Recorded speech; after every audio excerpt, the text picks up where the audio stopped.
மாறாள். அப்படியே இருவரும் பெத்லகேம் மட்டும் நடந்து போனார்கள்.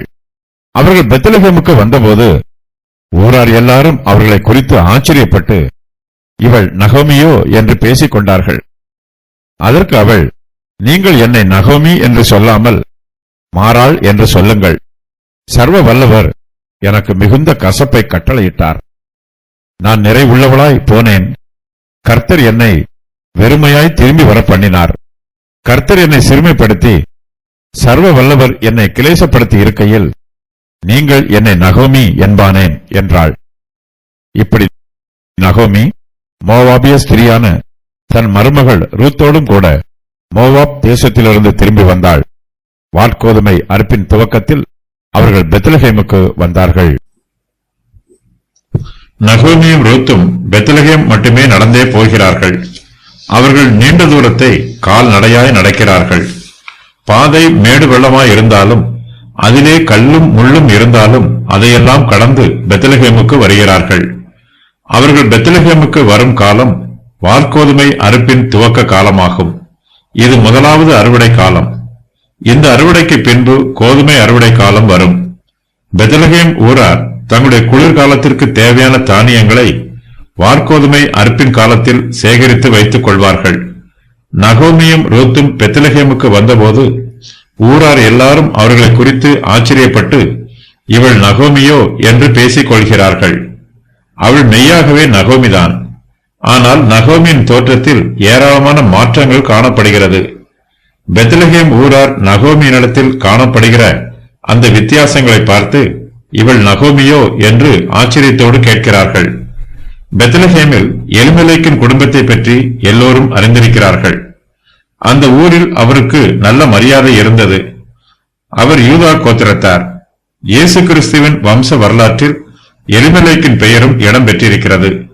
நகோமி பெத்லகேம் ஊரார் எல்லோருக்கும் அறிமுகமானவள். அவளுக்கு அங்கே ஏராளமான பழைய சிநேகிதிகள் இருக்கிறார்கள். நகோமி பெத்லகேமுக்கு திரும்பி வரும்போது பெத்லகேம் ஊரார் அவரை வரவேற்கிறார்கள். நகோமி இப்போது வெறுமையாய் வந்திருக்கிறாள். பெத்லகேம் ஊரார் நகோமியை பார்த்து ஆச்சரியப்படுகிறார்கள், வேதனைப்படுகிறார்கள். நகோமி பெத்லகேமிலே தன் புருஷன் எலிமெலேக்கோடு இருந்த காலத்தில் செழிப்பாக வாழ்ந்தவள். ஆனால் இப்போதோ நகோமி வேதனையோடும் வெறுமையோடும் திரும்பி வந்திருக்கிறாள். பெத்லகேம் ஊரார் நகோமியை பார்த்து மன உருக்கத்தோடும் மிகுந்த கரிசனையோடும் விசாரிக்கிறார்கள். நகோமி பெத்லகேமிலே செழிப்பாக இருந்த காலத்தில் தரித்திரருக்கு உதவி செய்தவள், அந்நியரை உபசரித்தவள். அவள் ஒரு குணசாலியான ஸ்திரீ. ஆனால் நகோமியோ இப்போது மிகுந்த வேதனையோடு பெத்லகேமுக்கு திரும்பி வந்திருக்கிறாள். அவளிடத்தில் மிகப்பெரிய மாற்றங்கள் ஏற்பட்டிருக்கிறது. பெத்லகேம் ஊரார் நகோமியிடம் காணப்படுகிற மாற்றங்களை பார்த்து ஆச்சரியப்படுகிறார்கள். வியாதியும் முதுமையும் மனுஷருடைய ரூபத்தையே மாற்றிவிடும். வறுமையும் பிரச்சனைகளும் கவலைகளும் மனுஷருடைய முக கலையை நீக்கி போடும். பெத்லகேம் ஊரார் நகோமியை பார்த்து, இவள் நகோமியோ என்று கேட்டபோது அவர்கள் தங்களை தாங்களே கர்த்தருக்கு முன்பாக ஆராய்ந்து பார்க்கிறார்கள். தங்களுடைய ஜீவியத்திலும் நகோமிக்கு ஏற்பட்ட மாற்றங்களைப் போல மாற்றங்கள் ஏற்படுவதற்கு வாய்ப்புள்ளது. அப்படிப்பட்ட மாற்றங்களை சந்திக்கவும் தாங்கிக் கொள்ளவும் தங்களை ஆயத்தப்படுத்துமாறு பெத்லகேம் ஊரார் கர்த்தரிடத்தில் விண்ணப்பம் பண்ணுகிறார்கள். பெத்லகேம் ஊரார் நகோமியின் தரித்திரத்தை குறித்து பேசுகிறார்கள். அதை கேட்டு நகோமி அவர்கள் மீது கோபப்படவில்லை. அவரிடத்தில் பெருமையும் இல்லை. இக்காலத்தில் ஒரு சிலர் தரித்திரராய் இருந்தாலும் தங்கள் இருதயத்தில் பெருமையோடும் ஆணவத்தோடும் இருக்கிறார்கள். கர்த்தர் பெருமை உள்ளவர்களுக்கு எதிர்த்து நிற்கிறார். வேறு சிலரோ ஐஸ்வர்யவான்களாக இருந்தாலும் மனத்தாழ்மை உள்ளவர்களாய் இருக்கிறார்கள். கர்த்தர் இவர்களுக்கு கிருபை அளிக்கிறார். பெத்லகேம் ஊரார் தன்னை பார்த்து, இவள் நகோமியோ என்று கேட்டபோது நகோமி அவர்களிடத்தில், நீங்கள் என்னை நகோமி என்று சொல்லாமல் மாறாள் என்று சொல்லுங்கள். சர்வ வல்லவர் எனக்கு மிகுந்த கசப்பை கட்டளையிட்டார் என்று சொல்லுகிறாள். சர்வ வல்லவர் எனக்கு மிகுந்த கசப்பை கட்டளையிட்டார் என்று இரண்டாம் முறையாக நகோமி தனக்கு ஏற்பட்ட துன்பத்திற்கு கர்த்தரே காரணம் என்று கூறுகிறாள். நகோமி என்னும் பேருக்கு சந்தோஷம், ஆனந்தம் என்று பொருள். நகோமியின் சந்தோஷமெல்லாம் அவளை விட்டு நீங்கி போயிற்று. இப்போது அவளிடத்தில் துக்கமும் மன கிளேசமும் மாத்திரமே இருக்கிறது. தன்னை நகோமி என்று அழைப்பதற்கு தான் தகுதியானவள் அல்ல என்றும் தன்னை மாறாள் என்று அழைக்கலாம் என்றும் நகோமி சொல்லுகிறாள்.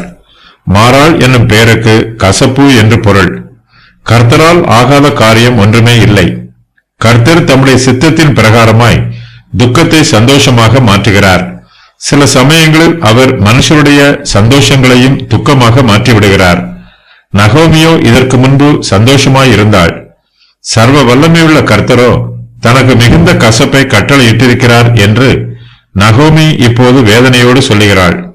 நகோமியின் ஜீவியத்தில் மிகப்பெரிய மாற்றங்கள் ஏற்பட்டிருக்கிறது. இவை எல்லாமே தேவனுடைய சித்தம் என்று நகோமி அங்கீகரிக்கிறாள். தான் இப்போது இருக்கிற பரிதாபமான நிலைமையை பார்த்து நகோமி கர்த்தரை குறை சொல்லவில்லை. கர்த்தருக்கு விரோதமாக முறுமுறுக்கவும் இல்லை. கர்த்தருடைய சித்தத்தின் பிரகாரமாக ஒவ்வொரு காரியமும் நடைபெறுகிறது என்பதை நகோமி அங்கீகரிக்கிறாள். நகோமி தன்னை பற்றி சொல்லும்போது, நான் நிறைவுள்ளவளாய் போனேன், கர்த்தர் என்னை வெறுமையாக திரும்பி வர பண்ணினார் என்று சொல்லுகிறாள். நகோமி பெத்லகேமை விட்டு மோவாப் தேசத்திற்கு போனபோது தன் புருஷன் எலிமெலேக்கோடும் தன்னுடைய 2 குமாரரோடும் குடும்பமாக போனாள். மோவாப் தேசத்திலே நகோமியின் புருஷனும் அவளுடைய 2 குமாரரும் செத்து போனார்கள். குடும்பமாக மோவாப் தேசத்திற்கு போனவள் இப்போது விதவையாக பெத்லகேமுக்கு வந்திருக்கிறாள். நகோமி கர்த்தருக்கு எதிராக கூறிய குற்றச்சாட்டுகளின் விவரம் வருமாறு: கர்த்தருடைய கை எனக்கு விரோதமாய் இருக்கிறது. சர்வ வல்லவர் எனக்கு மிகுந்த கசப்பை கட்டளையிட்டார். நான் நிறைவுள்ளவளாய் போனேன். கர்த்தர் என்னை வெறுமையாக திரும்பி வர பண்ணினார். கர்த்தர் என்னை சிறுமைப்படுத்தினார். சர்வ வல்லவர் என்னை கிளேசப்படுத்தி இருக்கிறார். நகோமி இப்போது பெத்லகேமுக்கு திரும்பி வந்திருக்கிறாள். அவளிடத்தில் பொன்னோ வெள்ளியோ வேறு ஐஸ்வர்யமோ இருப்பதற்கு வாய்ப்பில்லை. மோவாப் தேசத்திலே தனக்கு இருந்த சொத்துக்கள் எல்லாவற்றையும் விற்றுவிட்டு அதையெல்லாம் செலவு பண்ணிவிட்டு இப்போது அவள் வெறுமையாக பெத்லகேமுக்கு திரும்பி வந்திருக்க வேண்டும். மோவாபிலே ஜீவனம் பண்ணுவதற்கு வழியில்லாமல் போனதினால்தான் அவள் பெத்லகேமுக்கு திரும்பி வந்திருக்கிறாள். நகோமி தன்னுடைய ஜீவியத்தில் மிகுந்த கசைப்பையும் கிளேசத்தையும் அனுபவிக்கிறாள். இவை எல்லாவற்றிலும் கர்த்தருடைய கரம் இருப்பதையும் நகோமி புரிந்து கொள்கிறாள்.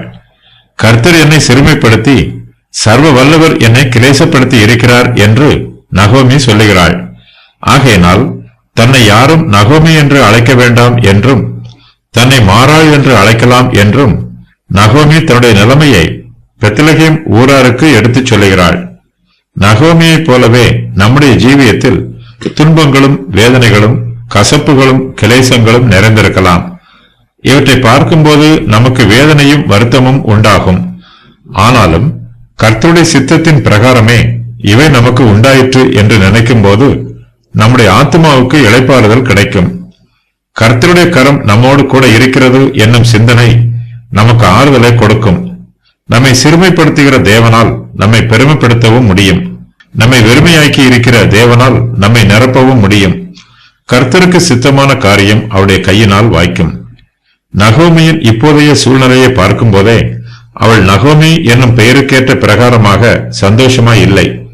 நகோமி தன்னை பற்றி சொல்லுகிற பிரகாரம் அவள் மாறாளாகவே இருக்கிறாள். அவளுடைய ஜீவியத்தில் கசப்பும் கிளேசமும் நிரம்பி இருக்கிறது. உபத்திரவத்தினால் பொறுமை வரும். கர்த்தருடைய சித்தத்தின் பிரகாரம் வரும் உபத்திரவம் நமக்கு நன்மையான ஈவுகளை கொடுக்கும். நாம் எப்படிப்பட்ட சூழ்நிலையில் இருந்தாலும் கர்த்தருடைய கிரியைகளை அசட்டை பண்ணிவிடக் கூடாது. இவ்வாறாக நகோமி மோவாபிய ஸ்திரியான தன் மருமகள் ரூத்தோடு கூட மோவாப் தேசத்திலிருந்து திரும்பி பெத்லகேமுக்கு வருகிறாள். அவர்கள் வார்கோதுமை அறுப்பின் துவக்கத்தில் பெத்லகேமுக்கு வருகிறார்கள். 5 இடங்களில் ரூத் மோவாபிய ஸ்திரீ என்று அழைக்கப்பட்டிருக்கிறாள். மோவாபியரின் மனுஷருக்கு மோவாபியர் என்னும் பெயர் 3 இடங்களில் கூறப்பட்டிருக்கிறது. மோவாபியர் மீது கூறப்பட்டிருக்கும் சாபம் ரூத்திற்கு வரவில்லை. ஏனெனில் ரூத் இஸ்ரவேலின் தேவனாகிய கர்த்தரை தன்னுடைய தேவனாக தன் இருதயத்தில் ஏற்றுக்கொண்டவள்.